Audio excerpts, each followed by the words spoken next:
Bismillahirrahmanirrahim. Assalamualaikum warahmatullahi wabarakatuh. Alhamdulillah, ikhwani akhwati sekalian, kembali ke pelajaran kita yaitu akidah dan akhlak. Kali ini kita akan membahas tentang prinsip dan metode peningkatan kualitas akidah Islam.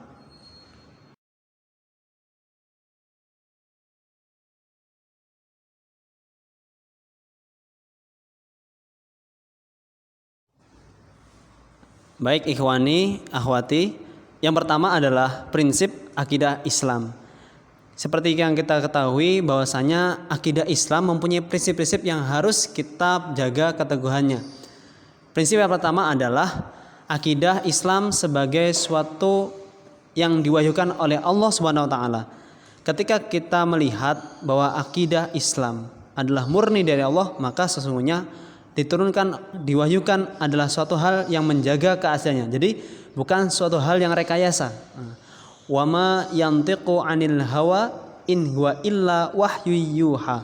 Dan tidaklah yang diucapkan itu Al-Qur'an menurut keinginannya, tidak lain Al-Qur'an itu adalah wahyu yang diwahyukan kepadanya. Jadi sesungguhnya ketika melihat akidah oleh Allah Subhanahu wa taala itu diwahyukan kepada Rasul kita, maka sesungguhnya akidah adalah murni dari Allah Subhanahu wa taala, kembali kepada Allah Subhanahu wa taala.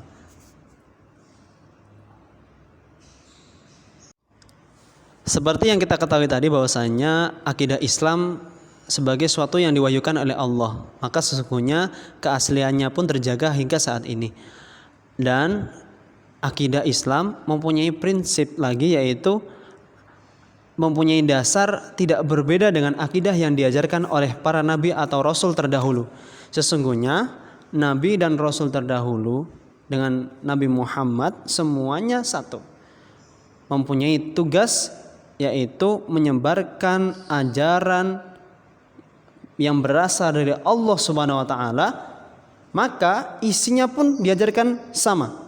Karena semuanya dari Allah, semua sama, dari Nabi Adam sampai Nabi Muhammad SAW adalah Islam. Sesungguhnya mereka membawa agama yang satu, yaitu agama Islam.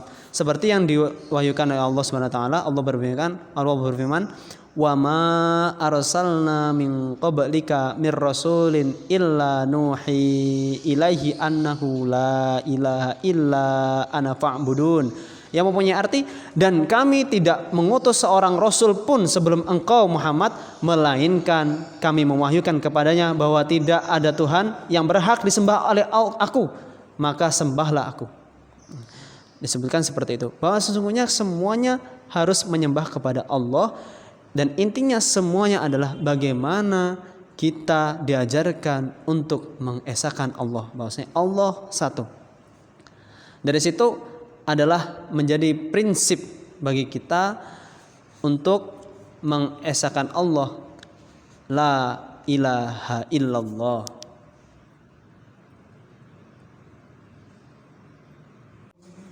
Selain akidah sebagai jalan untuk mengesahkan Allah Subhanahu wa taala, pada prinsipnya akidah Islam digunakan untuk meluruskan akidah-akidah yang telah diselewengkan.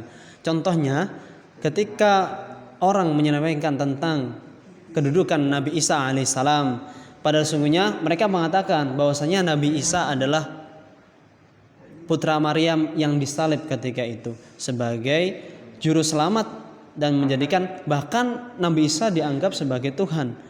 Nah, sesungguhnya akidah yang meluruskan sebenarnya disebutkan dalam firman Allah, "Inna matala Isa 'indallahi kamathali Adam, khalaqahu min turabin tsumma qala lahu kun fayakun." Sesungguhnya perumpamaan penciptaan Isa bagi Allah adalah seperti penciptaan Adam.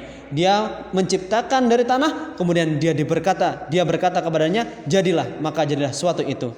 Surat Ali Imran ayat 59. Dari situ kita memahami bahwasannya akidahlah yang meluruskan akidah yang diselewengkan tadi.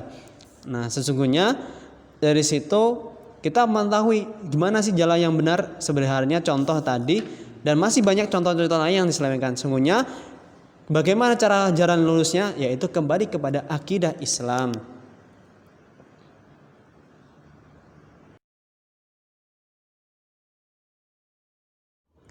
Selain prinsip-prinsip akidah tadi, kita harus memahami bahwasanya kita harus menjaganya sebagai rambu-rambu kita atau world view kita ke depannya. Maka kita membutuhkan metode untuk meningkatkan kualitas akidah kita agar jangan sampai akidah Islam kita tergerus oleh keimanan yang melemah itu tadi. Apa sih sebenarnya yang harus kita lakukan? Yang pertama adalah kita harus memahami suatu perselisihan.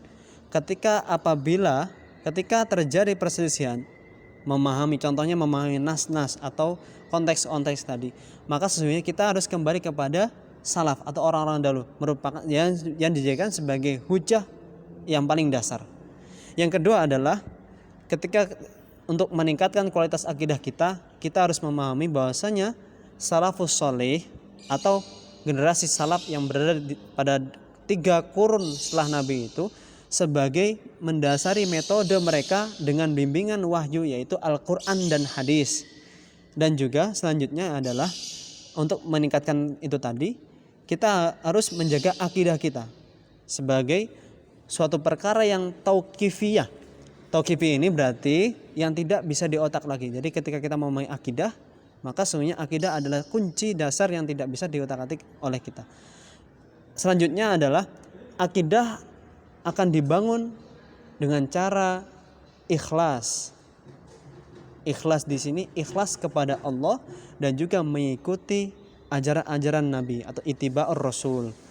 Yang terakhir adalah sesungguhnya sahabat, imam-imam dan ulama adalah semua kembali kepada bimbingan atau petunjuk Rasulullah SAW. Maka kita harus menjadikan sebagai pertumbuhan kita, menjadikan itulah sebagai dasar kita untuk kembali merujuk sebagai bimbingan oleh Rasulullah tadi.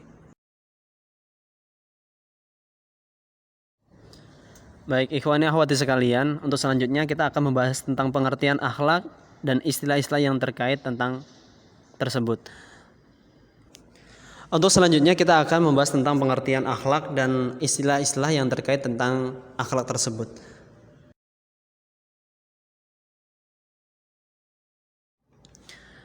Mengenai tentang akhlak sesungguhnya mempunyai artian berasal dari bahasa Arab, yaitu akhlakun, berupa jamak dari khuluqun.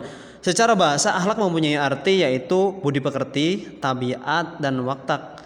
Pada sesungguhnya akhlak mempunyai banyak arti. Banyak sekali ulama-ulama yang mengartikan tentang akhlak tersebut. Contoh Ibnu Maskawi mengemukakan definisi akhlak sebagai berikut, yaitu perilaku jiwa seorang yang mendorong untuk kegiatan-kegiatan tanpa melalui pertimbangan. Jadi ketika kita melakukan dasar atau sebuah watak atau domir, hati kecil dalam melakukan sesuatu.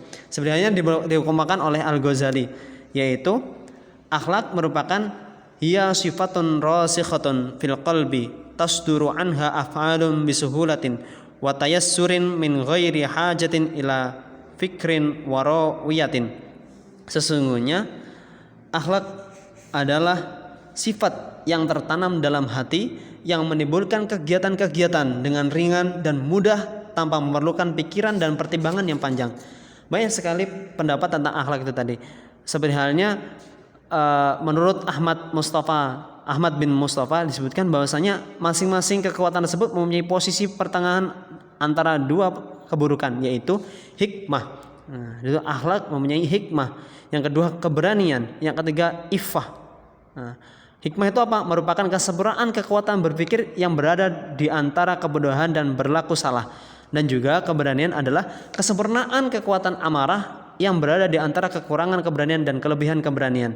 Yang terakhir iffah merupakan kesempurnaan kekuatan syahwat yang berada di antara sifat statis dan berat hina. Dan di antara pengetahuan akhlak tersebut ada pengertian yaitu berupa akhlak Islami. Akhlak Islami adalah akhlak yang berdasarkan ajaran Islam atau segala perbuatan yang dilakukan dengan mudah, disengaja dan mendarah daging yang berdasarkan kepada ajaran Islam. Yaitu dari sinilah kita merujuk sesungguhnya akhlak adalah segala sesuatu yang berdasarkan agama Islam. Sesungguhnya itulah akhlak. Setelah kita mengerti pengertian tentang akhlak, kita harus mengetahui juga tentang istilah lain yaitu etika. Etika di sini mempunyai arti dari bahasa Yunani yaitu berasal dari kata ethos, yaitu watak, kesusilaan atau adat kebiasaan. Nah, pada dasarnya etika adalah ilmu pengetahuan tentang asas-asas akhlak itu tadi. Jadi ketika kita mengamalkan asas, sebenarnya itu sebuah suatu etika. Nah, yaitu bisa juga disebutkan sebagai sebuah tatanan perilaku berdasarkan suatu sistem nilai yang berlaku dalam suatu komunitas atau kelompok masyarakat tertentu. Misalnya, masyarakat Jawa, seorang anak dianggap tidak etis ketika bicara dengan orang tua atau dengan cara menatap matanya. Nah, seperti itulah. Sungguhnya etikalah seperti itu.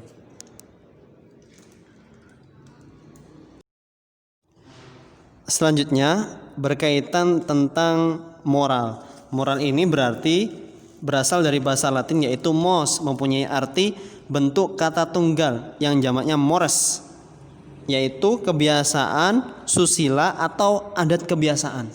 Pada sesungguhnya moral adalah perilaku yang sesuai dengan ukuran-ukuran tindakan sosial yang diterima oleh umumnya masyarakat.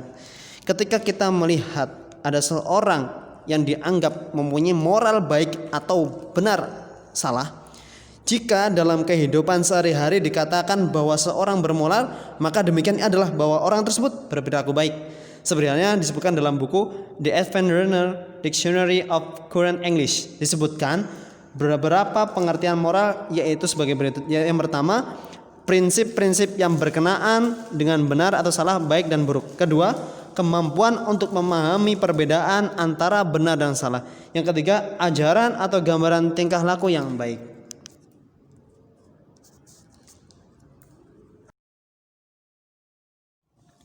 Pengertian selanjutnya yaitu tentang budi pekerti. Budi pekerti ini adalah berasal dari bahasa Jawa yaitu budi dan pekerti.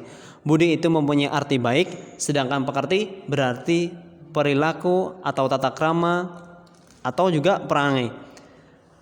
Dari sini kita menyimpulkan bahwasanya budi pekerti mempunyai arti perilaku atau tata krama atau perangai yang baik atau suatu hal yang terpuji. Pada dasarnya dapat pula diartikan adalah kesopanan atau beradab dan baik budi bahasanya. Dan berbudi sama dengan kesopanan. Sungguhnya ketika kita bersopan berarti kita mempunyai nilai-nilai budi pekerti.